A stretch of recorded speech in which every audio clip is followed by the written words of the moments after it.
ફરી એકવાર હું દીપા અને આજે આપણે બનાવીશું ભીંડાનું શાક.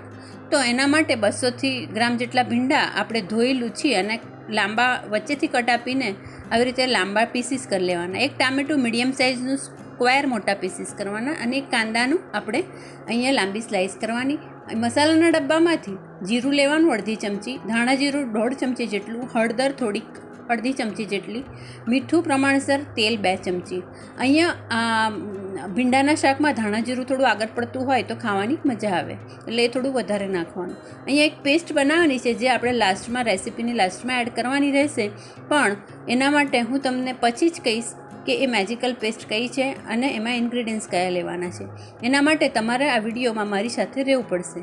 તો સૌથી પહેલાં એક પેનમાં 1.5 ચમચી તેલ લેવાનું, અડધી ચમચી જીરું થોડું બ્રાઉન થાય એટલે ચપટી હળદર હિંગ નાખવાની અને પછી એમાં કાંદો સાતળી લેવાનો.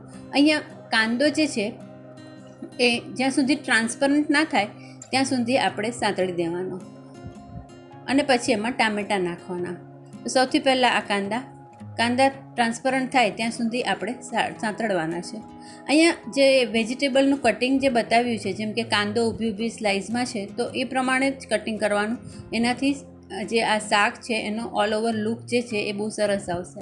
કાંદાની સ્લાઇસ કરવાની, ટામેટાના મોટા સ્ક્વેર પીસીસ કરવાના અને ભીંડા વચ્ચેથી કટ આપીને એ લાંબા પીસ કરવાના.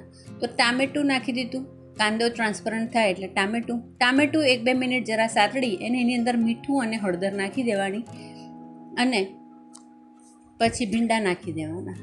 તો આ એક બહુ સિમ્પલ રેસીપી છે. ભીંડાનું શાક તો આપણે બનાવતા જ હોઈએ, પણ જે છેલ્લે આમાં જે પેસ્ટ એડ કરવાની છે એનાથી આ શાકનો ટેસ્ટ બહુ એન્હાન્સ થઈ જાય છે. તમારા ઘરે કોઈ ગેસ્ટ આવે તો નોર્મલ બનાવીએ એના કરતાં આ રીતે બનાવીએ અને જોડે કર્ડની જોડે સર્વ કરો તો આ શાક બહુ સરસ લાગે છે. તો અમારી ચેનલનો પર્પઝ એ જ છે કે અમે તમને કિચનના ઇન્ગ્રેડિયન્ટ્સ જે હોય એમાંથી જ કંઈક સારું ટેસ્ટી ફૂડ બનાવવાનું ટિપ્સ આપીએ. અને એના ઉપરાંત અમે ઘણા બધા videos related to best out of waste, પછી શોપિંગને લગતી ટિપ્સ, પછી ન્યૂ પ્રોડક્ટ રિવ્યૂ, એવી ઘણા બધા વિડીયો તમારી સામે લઈને આવતા રહીશું. તો અમારી ચેનલના બધા વિડીયો તમે જોતા રહેજો. કીપ વોચિંગ અસ અને thank you very much so far for your response to our channel. તો જો ટામેટાં થોડા ઘણા સતળી જાય એટલે ભીંડા નાખી દીધા. ટામેટાને બહુ વધારે કરવાની જરૂર નહીં, 1-2 મિનિટ કરી મીઠું હળદર નાખીને ભીંડા નાખી દેવાના. હવે બધું ભીંડા જ્યાં સુધી ચિકાસ ના છોડે ત્યાં સુધી આપણે મીડિયમ ફ્લેમે કરવાનું છે. અને બીજી બાજુ હું તમને બતાવું કે આપણે પેસ્ટ કેવી રીતે બનાવવાની. તો હા, 5 કળી જેટલું લસણ લેવાનું છે. એક ખલમાં લસણ લઈ લેવાનું, એમાં આપણે નાખવાનું અડધી ચમચી જેટલું મરચું, અડધી ચમચી જેટલી ખાંડ એટલે નાખવાની કે ટોમેટોનો ટેંગી ટેસ્ટ હોય અને જે ખાંડ છે એ ગળી હોય એટલે ખટમીઠો ટેસ્ટ શાકમાં સારો લાગશે. અને 5 ચમચી જેટલી મરી પાવડર નાખવાનો છે અને આ પેસ્ટ બનાવી દેવાની. અને પછી એ આપણે જ્યારે ભીંડા ચિકાસ છોડી દે એટલે પેસ્ટ અને ધાણા જીરું 2 એક સાથે એડ કરવાનું. એ 2 એડ કરીને આપણે અડધી ચમચી જેટલું કાચું તેલ ઉપરથી એડ કરવાનું રહેશે, જેનાથી કાચા તેલમાં લસણ ને બધું સતળાશે તો આ શાકનો ટેસ્ટ, અરોમા બધું એટલું સરસ આવે છે કે તમે એકવાર બનાવતો તો ક્યારેક તમને ગમશે કે ચલો આ રીતે આપણે બનાવીએ.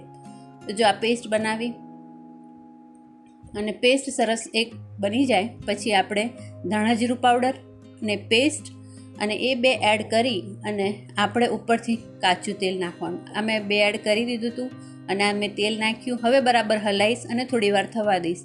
3-1 મિનિટ જેટલું થવા દેવાનું અને પછી આપણું શાક રેડી. કોથમીર ઉપરથી તમે ગાર્નિશ કરી શકો. બને ત્યાં સુધી ભીંડાનું શાક નોનસ્ટિકમાં બનાવવાનું, જેથી તેલ ઓછું રહે, ચોંટે ઓછું.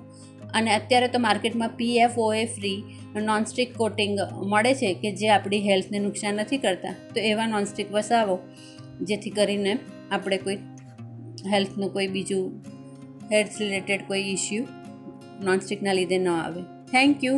કીપ વોચિંગ અસ.